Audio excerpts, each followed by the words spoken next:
It's the fake punt heard round the college football world. The coverage team converts a huge fourth down as Penn State survives a scare at Minnesota. Why? I just felt like we needed to try to end the game on our terms with the ball in our hand. 10 wins for the third straight year and a perfect road record in the regular season. This group knows the taste of victory. Guys are more connected, guys are more bought in, and guys are more together. Not that we weren't in the past, but it's been emphasized this year, and definitely feel like guys are more connected. They've hit their mark so far. It's time to run around for one more game before the postseason begins. Make sure you sit down and spend some time with us. Nittany Game Week starts now.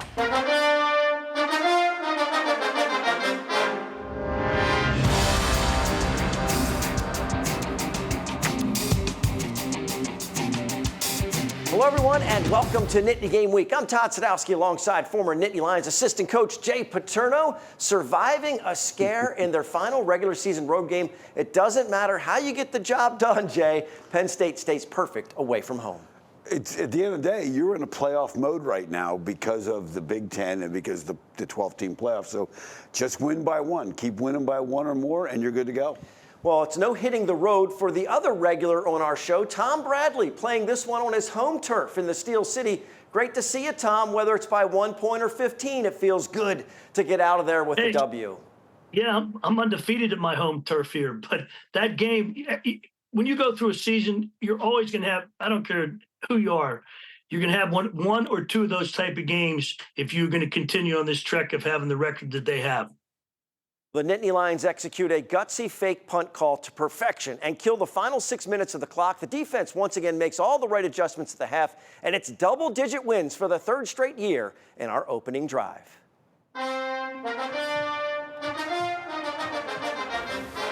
Well, fifth road game of the season, Penn State takes the field at Huntington Bank Stadium. Offensively, Jay, slow start in the first quarter. They really get things going with a deep ball to Amari Evans, with touchdowns later from Drew Aller on the ground and Nick Singleton. Well, I think Minnesota did a really good job of being aggressive on defense, which kind of put Penn State on their heels. The pass rush was bothering Aller earlier in the game. They made some adjustments into those blitzes, got Tyler Warren more involved, got Allen more involved in the second half, and I think that was the difference.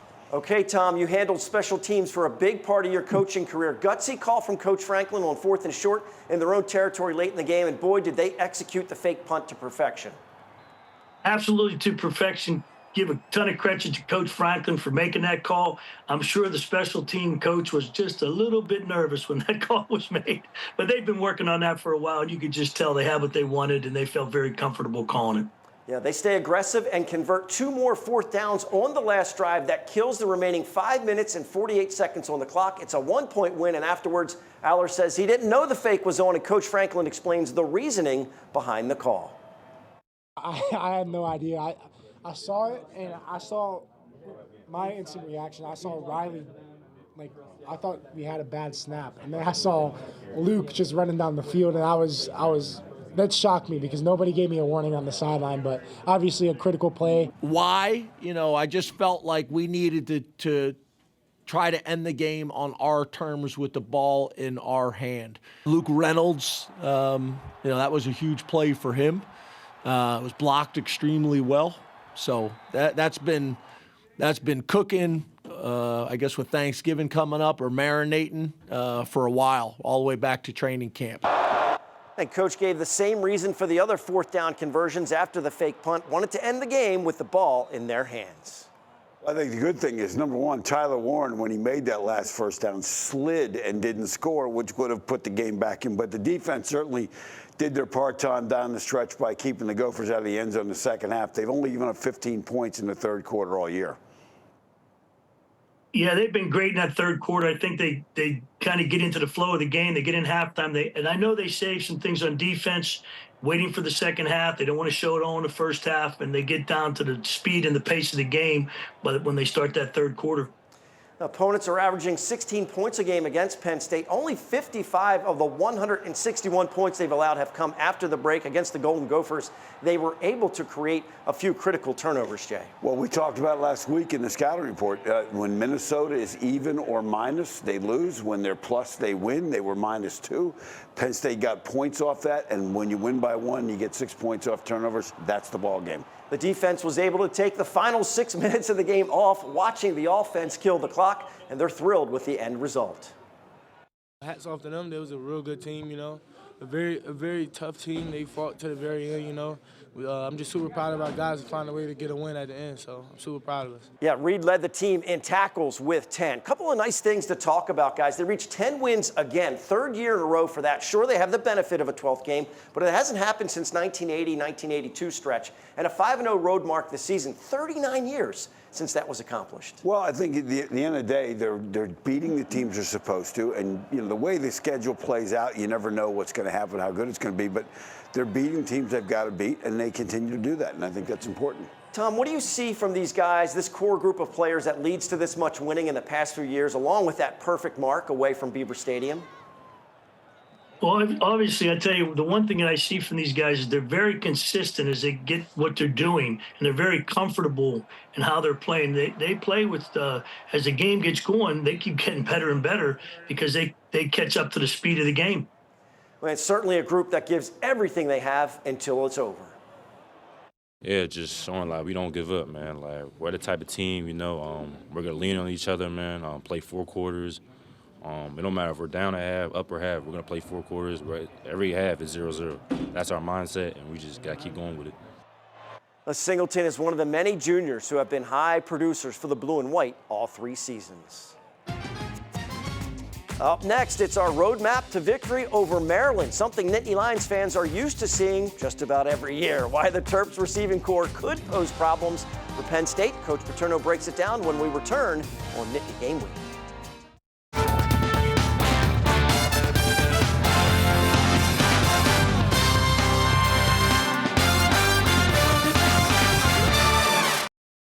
Roadmap to Victory is sponsored by the R&R family of companies. Welcome back to Nittany Game Week. Nobody's complaining about a win, that's for sure, but there are some things to dissect from the performance in Minnesota. 1 of 11 on 3rd downs, and the special teams allows not 1, but 2 blocked kicks. Coach Paterno, before the Nittany Lions take a long look at Maryland, it's important they look within and find out what went wrong so it doesn't happen again. Well, in a game week, you start out with Sunday looking at the film and picking out a couple things that you really want to highlight to stress to your team how important each play is. So let's talk about 2 of those things. Here, Penn State scores apparently going to tie the game up before halftime, and they go out for an extra point. And again, people want to know how this got blocked. The cardinal sin is never to block out. So you want to block down. You have 2 blockers for 3 rushers, and you got to let that guy on the outside go, block the inside gap. The snapper, holder, and kicker have to beat that guy, and you'll see what ends up happening is they block out. And when they block out, that gives that guy a free run right up the middle.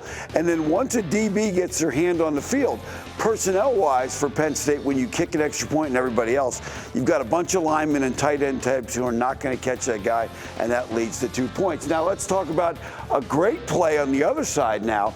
We talked about Jalen Reed having 10 tackles in the game. None of them were more important than his last tackle. Minnesota does a great job on this play. They get the slant. Reed gets actually caught a little out of position here, but you're going to see tremendous hustle on this video, and he just trips this receiver up. If he doesn't get a hand on this guy's foot, they're in the end zone, and now Minnesota has a 3-point lead with the game at the end of the game, and Penn State's not only just trying to run the clock out, they're trying to score to tie or win the game. Now let's turn our attention to Maryland. By the numbers offensively, they're okay, not great. 25 points a game. They're having trouble running the ball. They like to throw the ball around the yard because they are really good at the wideouts. Now, inside the numbers, -1 in turnover margin, 77th in the country.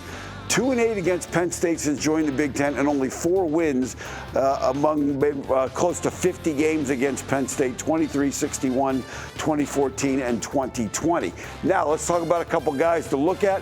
Ty Felton, number 10, watch him.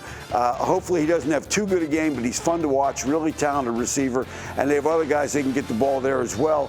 That'll give you some problems. Now, in the run game, they have not been great running the football, but they at times have been effective. One of the things they do is they do a little zone read. And most of the time with a zone read, you're blocking this way and reading right off here and going north and south. Here, they're going to read the end, and they're going to bet their guy can get outside on your end if he bites. Here against Iowa, it works. The end just steps in one step, and Hemby's outside, and he's got himself 10, 11 yards. And that can be a problem for Penn State if they're chasing that pulling tackle that draws you in. Now, let's talk about some of the other things they do.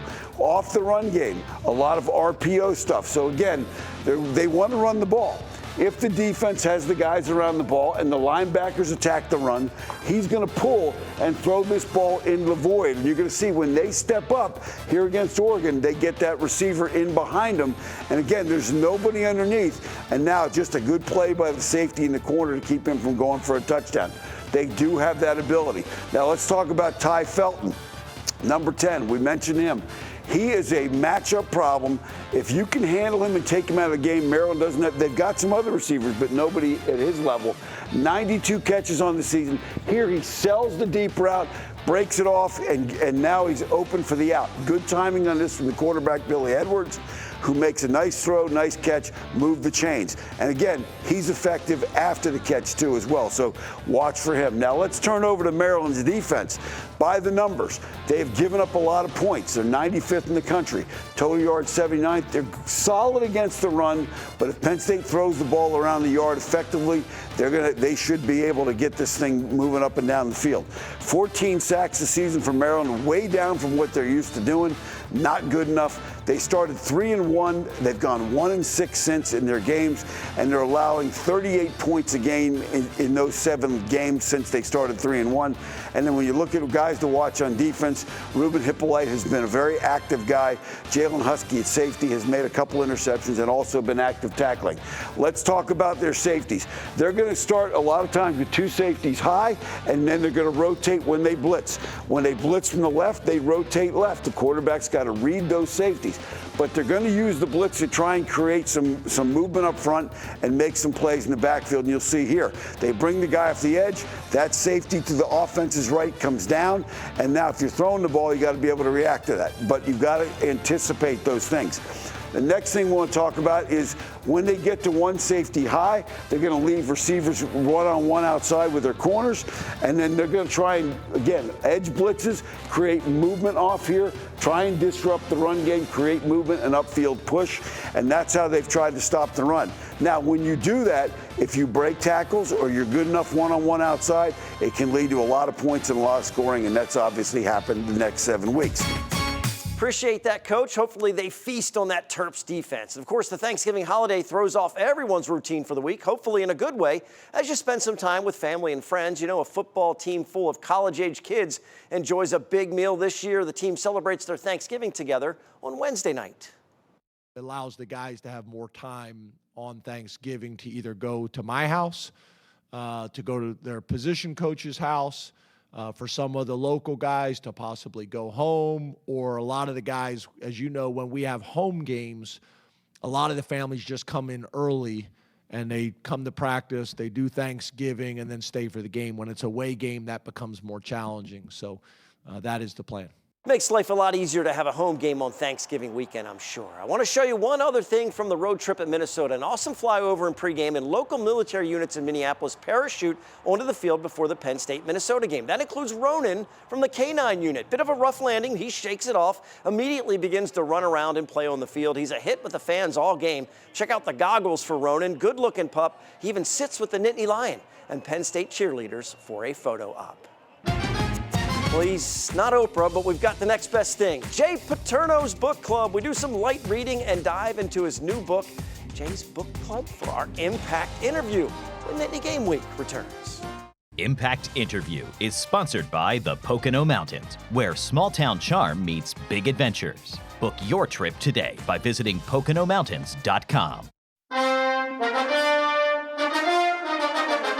Welcome back to Nittany Game Week. It's time for our Impact interview, and we're going to do things a little bit differently on this holiday weekend. Of course, we all hope you've had a wonderful Thanksgiving holiday and holiday weekend, a feast of football always as we can enjoy that. We're going to talk a little turkey with author Jay Paterno, who has released a new book.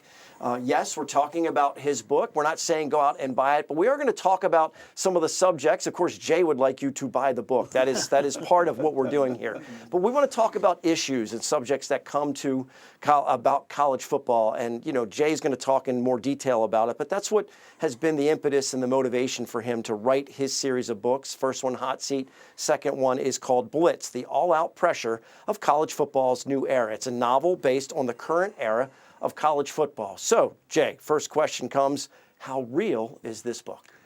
Well, I've been consulting on NIL stuff with a group that's national, so you're talking about from all the way west to east and north and south schools, major schools. So the stories that are in this book have come from those experiences and the feedback we've gotten and some of the pressures that are involved. And so it is what I call nonfiction, fiction kind of thing, where these stories are all based on things that are actually going on in college football. So in that regard, this is the first real tell-all book of the NIL transfer portal age. In that regard, there's a lot there to digest. Jay, I think I recognize some of those stories in the book. But anyway, you talk about the all-out pressures on these coaches. Is it that different now than has been in the past? Well, the pressure's always been there for coaches. I think the thing that's different is the immediacy and the 24/7 nature of it. A guy can announce he's transferring on social media and you don't even know about it. I think the other thing is there's so many more people involved than there has been. There's more people. They get paid a lot more money to coach. The fans expect more, but you also have more people that you're dealing with. And the book talks about analytics people, it talks about recruiting interns, it talks about all the people that are boosters or collectives involved in this element of it. It talks about the increasing role of women in terms of whether it's analytics or coaching and those things that are different. But they're making so much more money that you've got to expect that the pressure level is going to ratchet up, and it's become a much more professionalized game. And the pressure is also cranked up on the student athletes as well, which that mental health aspect is also discussed in the book. Trustees and boosters, always been a part of college football. You've been a national consultant on NIL, and then, of course, a board of trustee member for Penn State. How much of that is from the element that you've experienced and those kind of politics that you cover in the book? Well, some of the things that you're going to read about this are definitely things that go on the trustee level, the interest, that want to put their hands in things, want to be involved, want to dictate certain things. And on the flip side, from the booster standpoint, you know, you have people that a booster goes out and buys a player for NIL, and if that player's not playing, they're going to get in the coach's ear about, you know, I bragged upstairs about I bought this guy for you guys for the program. He's not playing. I look like a jackass, you know, because the guy I went out and spent my money on. I mean, you've got situations where boosters are now saying, I want my guy in the game, and even saying, well, I want to look at film before I pay for the next guy. So, I mean, it is very real, and a lot of those things come from experiences both at Penn State and elsewhere. You've kept this as a fiction novel, but you've told us that it's based on real stories. Any hints as to which stories came from which schools? Don't want to get into that because, again, I want you to, though. I know, but I think the thing about it is this: is that this is an eye-opening account for people. People that have read it have said, "Oh my God, I didn't realize these things are going on," but they are. But I've assigned the stories to schools randomly. So if anybody gets upset because I mentioned this school or that school in this story, it's completely random because I think it reads better if you don't create fictional schools. You know, when you see like college football movies and they make up like a school like Michigan Tech or something like that, or they make up a school. Michigan Tech's a real school. I don't mean to discount that, but the point is, if you're reading that, and it's hard to follow along. So by keeping it with real Big Ten schools or real SEC schools, it makes it easier to read. But again, it's not meant to assign intent to anybody, but it is real. These are stories that are going to, like I said, the first tell-all book of its kind. Well, inquiring minds wanted to know. If you're interested in picking up a copy, you can find Blitz, the all-out pressure of college football's new era, on Amazon. We also have a link to it on our website, nittanygameweek.com. You can also check out Jay's other fiction book, Hot Seat, A Year Inside College Football's Pressure Cooker, and his nonfiction work, Paterno Legacy, Enduring Lessons from the Life and Death of My Father. Still to come, hard to honor an individual after such a team win. This guy's been consistent all season long. Why we go with royalty for our scrap metal. We're heading into the final minutes on Nittany Game Week. Scrap Metal is sponsored by the We Are Inn, voted #1 game day restaurant in Center County. Follow us on Facebook and visit thewearein.com or call for dinner or room reservations. Time for our scrap metal winner. Tom, you've been very complimentary about the Nittany Lions team defense this season. This individual once again stands out. You guys have accused me of always trying to pick defensive players, but anyway, hey, this week junior linebacker Kobe King is Mr. Consistent for Penn State. 9 more tackles against the Golden Gophers, 5 of them solo. He also had 1.5 tackles for loss and a quarterback hurry. He's rarely caught out of position, always round the ball. And just as important, make sure everyone else is where they need to be. You got to have guys like Kobe if you want to play sound, fundamental, Team D, very deserving of this week's Scrap Metal Award. It's trivia time as always. And last week's question, Penn State beat Minnesota in its first ever game as a member of the Big Ten. Which PSU receiver set the school record for TD catches in a game that won? The answer was Bobby Ingram. 2 winners, Ricky Dixon of Berwick, Pennsylvania, and Lori Bingham of Pottstown, Pennsylvania. Now this week, Penn State has played Maryland in 2 different NFL stadiums. Which one were they? Send us your answers at NittanyGameWeek.com. I can hear everybody scrambling for the answers now, Jay. In addition to a television show, we're bringing Nittany Lions together with our depth chart at NittanyGameWeek.com. We're connecting businesses that support the show with our viewers. Our goal is always to build a team that keeps our hometowns strong. And while you are checking out our depth chart, you can consume some of our other web content at NittanyGameWeek.com. We have a lot to share with you when it comes to college football. You can find it all on our site. Full impact interviews, our Nittany Game Week podcast, all can be found at NittanyGameWeek.com. All right, we finished with some throwback pride picks for the Thanksgiving weekend. Tom, enjoy the rest of your holiday weekend in Pittsburgh. For Jay and Tom, I'm Todd. Thanks so much for watching Nittany Game Week. We'll see you next time.